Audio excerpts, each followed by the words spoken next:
Radio Rahim here with Danny Jacobs at home in Brooklyn at the Barclay. Listen, man, you were correct that people didn't know what to expect from Sulecki. Yeah.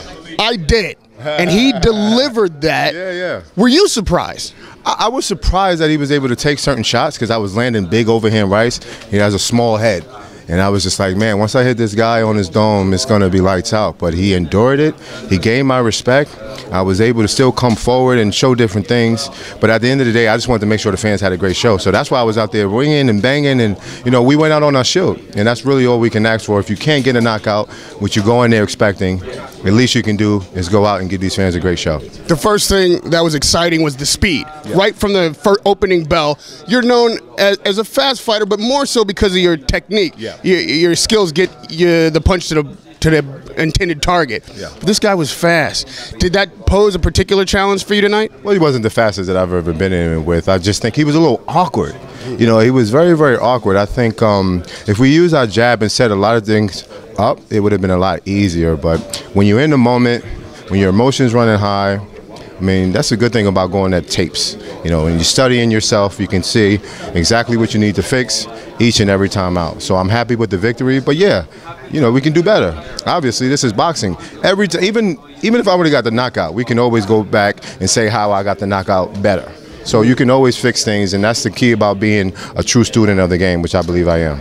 You got the fans up out of their seat in the 12th round. You didn't get the knockout, but you got a spectacular knockdown. Yeah.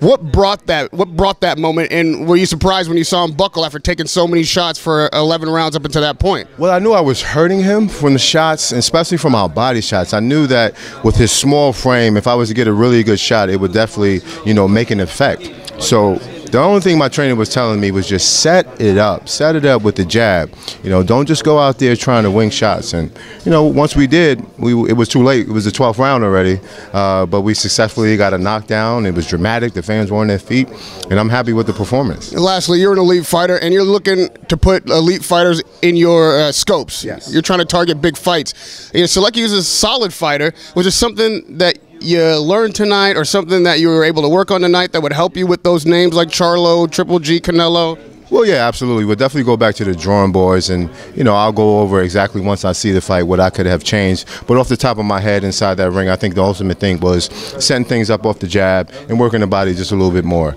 So in the fighters meeting, we were talking about how I was, you know, doing the Burt Cooper and the Archie Morris style, because I'm a fan of this game, you know, and I have a lot of respect for the guys who set the tone for us.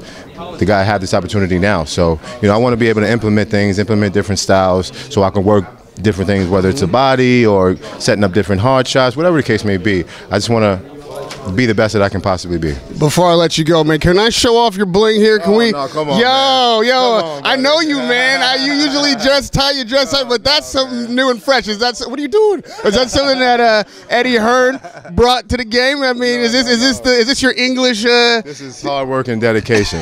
Yeah, that's exactly what it is. I'm a very humble guy. I don't like to flaunt, but at the end of the day, you know, when you work hard, you like to, you know, you like to look good, and when you perform good, it's okay. You think watching like this can bring the likes of Billy Joe Saunders and Canelo and Charlo into the ring? Because you say these guys are avoiding you. Like, honestly, what's the deciding factor with this? I think at the end of the day, you know, I just really want the fans to be pleased with the middleweight division, because it's one of the hottest divisions in the game right now. So we all should be fighting each other. It shouldn't be no one avoiding each other. If anything, we should have a tournament set in place to where we can truly find out who's the best. So I'm down for something like that. But I don't know what's going to take for me to get these guys in the ring. Well, I don't either, but I expect to see you in the ring with those guys, and we're going to push to make sure that these kind of fights happen. I know the fans want it. It's always a pleasure to watch you work, man. Thank you for the time. Radio Rahim with Danny Jacobs, Gucci to the floor, to the socks, and blinging. So I hope my camera and my lights don't bounce back too hard, man. Congratulations. Well done. I appreciate that. Thank you.